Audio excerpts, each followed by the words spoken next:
Hello everyone, it's Kay here. A little time ago I came on to share a project I was doing for Crafty Swappers UK for my swap partner Joe Price. One of the projects that I'd made was what was termed a magic box, and several ladies have asked me if I would do a tutorial on it, which I'm very happy to do. As always, I am saying clearly this is not my idea. These magic boxes, as they're termed these days, have been around for a great deal of time. I saw Sonia Steptoe on YouTube putting together a very similar thing. I have adjusted sizings a little, not a great deal, and this is what it looks like when it's all put together. Now this is Tilda Papers from the Everything Springtime range, and this is part of a swap for someone else, so this is just really to show you one that is almost completed. I've still got some prettying up to do on this, but essentially you take the lid off the box, you then open it, and voila, there are 4 little drawers. No lids or anything to them, because by virtue of how they close up they support one another quite nicely, and a lot of this comes down to actually decorating and putting your own stamp on the project.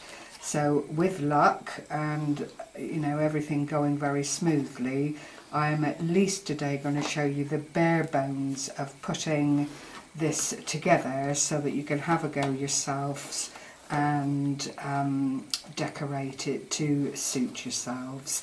As I say, it comes with the lid on it. The lid is only on the top, there is no lid on the bottom, but you'll see by virtue of the lid being quite snug, it holds the box shape together quite well. So without further ado, we will carry on with trying to get some sense into this. What you will need is a scoreboard and cutting board at the very minimum.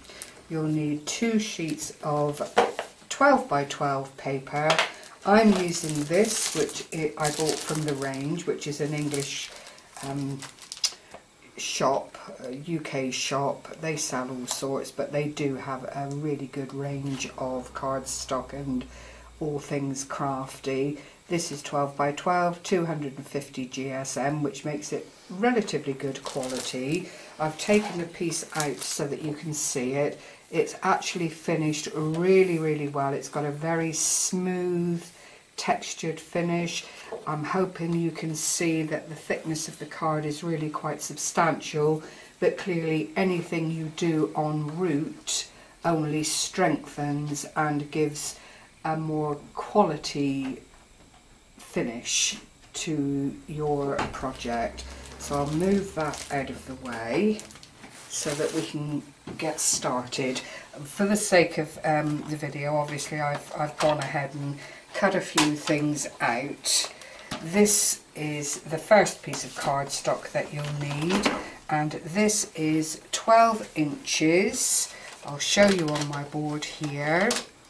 There's your 12 inches by 6 1/4, so that is the sum total, giving a height to the box of 6 1/4 inches. Obviously there's a little bit more than with the lid, and you place this on your scoreboard and you score very simply at 3 inches, at 6 inches, and again at 9 inches. And as always, when I'm scoring like this, irrespective of the quality of the card, I do turn the card over and score again. 3 inches, 6 inches, 9 inches, and that just breaks up the fibre in the card and allows you to score and burnish without any damage arising to the cardstock that you're using. If you've got a textured cardstock, a satin finish, a hammer finish, you may well find that your cardstock will crack a little, and there's not a lot to be done about that, sadly. It all comes down to the finish of your card, and this card that I'm using takes this kind of punishment quite nicely. As you'll see, there are no cracks, no splits or tears in the card. So there is the bare skeleton of the box. It really is quite straightforward. Then you go on to make the drawers, and for the drawers you need 4 cutouts at 5 3/4 by 5 3/4. 4 will give you the 4 drawers required to put inside the box, and you score these at 1 3/8 of an inch, 1 3/8,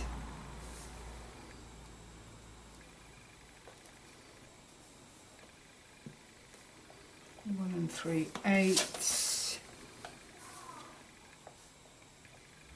Can't see 1 3/8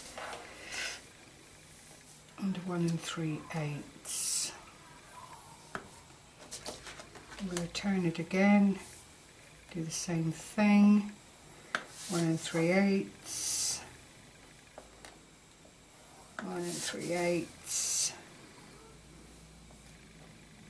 and 1 3/8, and then you score and burnish all of those little score lines that you've done there. And you'll already see that you're getting the makings of the drawer coming up. I'm only going to do one at the moment.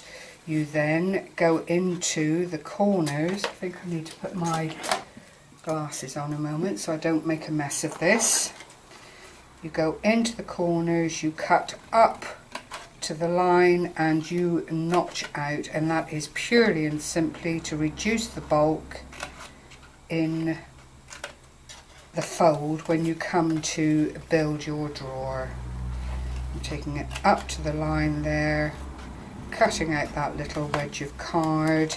Whichever way you start, continue all the way around the card so you've got a mirror image happening on either side. You'll see now that this comes up together.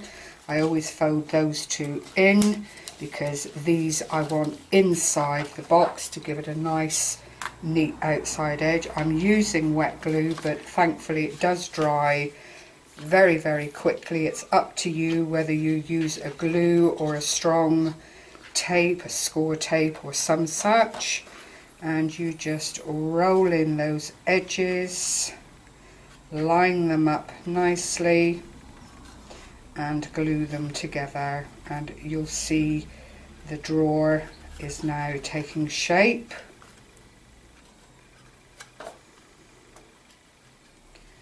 Don't be shy with the glue. You don't want it to fall apart the minute you put things into the drawers or the minute you send it off and the postman gets his little more mitts on it, because they do not respect our packages, as I'm sure a lot of you will have seen of late. It's nice to have things very sturdy, very well packaged, even if you use something lightweight like bubble wrap, just to keep your project safe. So there is, in all that quickness, one drawer made up. So you go on to make 4 of those clearly, and that's the 4 that are shown inside the box here. So I'll put that back over there so you can see it all taking shape. I won't do the others just now for the sake of time. You don't need me to be showing you every little bit that needs to be done, having shown you once. So I'll leave that one there. Clean this out of the way. For the lid of the box you need a piece of card that is 5 inches by 5 inches, and this we are going to score at 7/8 of an inch all the way around. So you score once, turn the card 7/8 of an inch and score, line up 7/8 of an inch and score, line up again 7/8 of an inch and score. I won't do that one twice, you know I would normally, but I'm trying to save a bit of time here. Burnish all those score lines to within an inch of their lives. Clearly, the better the fold is, the more perfect your project comes out at. And again, we're going to score out the notches, cut out the notches, sorry, from each of the corners, because this is just a reverse of your drawers. It will sit atop the box once it's glued together. 1, 2. You'll notice again that whichever way I start to cut is the way I go all the way through each of the cutting processes, so that they are all facing the same way. I will now glue that one again as I did the others, just to let you see that it really does work. 2, 3. You want a really good adhesive for this. Either tape, as I say, or the glue. It's entirely up to you, but you want something that you know is going to keep the work in place. You don't want something that's going to let you down. So if it's a tried and trusted that you've used for a long time, then that's the one to take advantage of. Now I've rushed this a little bit, so my edges aren't exactly perfect, but I know you will take time with yours. So if I close up the box that's already made, like so, and put this one over the top, you'll see you've got a really nice finished lid just waiting to be decorated. You could make it a tad smaller if you wanted to, but it's, you know, as long as it holds the box in its shape and it fits over the box quite neatly, then that's all you really need to worry about. So that's the box of the lid. The next thing is purely the decoration. Now what I've got here, because that's another aspect that you need, is some nice designer paper. Your designer paper can be anything of your choosing, needless to say. And to decorate the 4 panels, which I've done here with this paper, which I'm quite enamoured of, I have to say, you do 4 panels of 2 3/4 by 6 inches. That leaves a very nice border around the edges of each of the panels. I will glue one down for you to see. And if you round the corners, it just softens the edges and makes it all look a little bit more professional. Just put 1 panel on so you get the gist of where I'm going.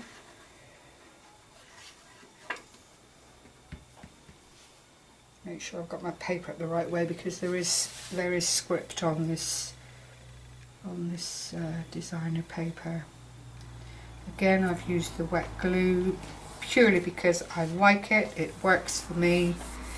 I don't need any sliding with it, because as long as it's been cut and trimmed correctly, you're not going to have any issues with fitting it into your project. I think that's the one that goes there next.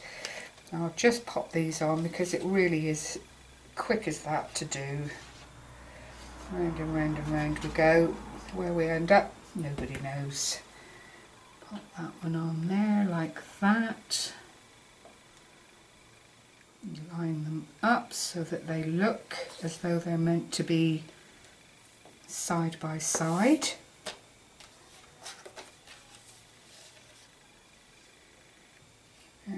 Was that the one? Yes, that's the next one. This was a lovely sheet of paper. I'm not quite sure who made it. I bought it as an individual purchase. It wasn't a pad, but it really is rather lovely. I just love the colours on it and the little bit of script. It lends itself to a sort of shabby chic feel, if you like. I'll put on the last one, and then that's the outside done. It's obviously up to you what papers you use. If you wanted to put card beneath the paper and really matte and layer all the way along, there's nothing to stop you doing that. It is entirely up to your own choice. I know it would lend itself to having a panel of that size and then a smaller panel of designer paper if that's what you wanted to do. I did do that on the inside of the box, as you can see, because I wanted it to feel substantial, but I did only use the one layer of paper on the back, and to me that looked and felt to the right quality that I wanted. So that's how I would play it, but it is individual taste. So that's your 4 pieces put onto your box like so. Obviously you'd make sure that they were all dry and fully anchored before you went on to do anything else. It's up to you whether you put the same paper on, oh, what have I done here, on the lid of the box or on the side of the box. That's a drawer. I wondered why it wouldn't do it. Silly me. There we are. So you could completely cover the lid, just put the designer paper around the edges. It is truly entirely up to you.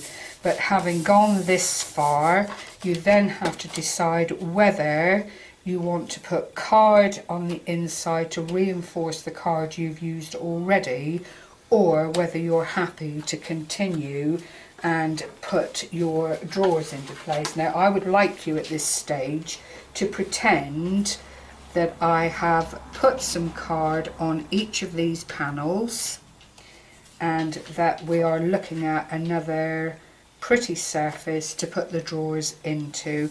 I don't know whether I would use this paper on the inside as well. I'd rather like to do things on the outside of the card. But if you can picture it that way, the whole lot repanelled, so you've got that extra layer, it then comes down to simply applying your drawers to the each of the panels. Now what I'm going to say to you is put your designer paper on, or any decorative mediums that you want to use onto your drawers before ever you get to this stage, and you know that's common sense really. You just want to decorate 3 sides. You need to decide whether you want the joins of the drawers inside here, which I'm sure you can see, visible as you look into the drawer, or whether you want them on the side. Because the drawer is absolutely square, again, it's down to your personal choice. What I've done with mine as well is I've lined the base, not corner to corner as you can see, but I have put the backing card into each of the drawers, and I've also put it on the front and the back of the drawer, purely and simply because I want it to be as sturdy as I can possibly make it. But I don't want to go over the top on materials, because at the end of the day that's not what it's about. But having decided what you want to do on the inside of the card, and where you want to have the seams of the drawers put together, that is how you decide actually where you are going to place your drawers. And always, if I bring the card around this way, you leave a little lip at the top of the first panel. You then, allowing a small gap, bring your second drawer down, which is this one, and you do need to do a little bit of a pivot to make sure that the drawers are going to be clear of one another, and put your second card in, you then put in your third drawer, which would be this one, and again make sure that it will close and open with no restriction whatsoever. and then the fourth drawer goes on, I don't know what it would be measurement wise. Let's have a little look here.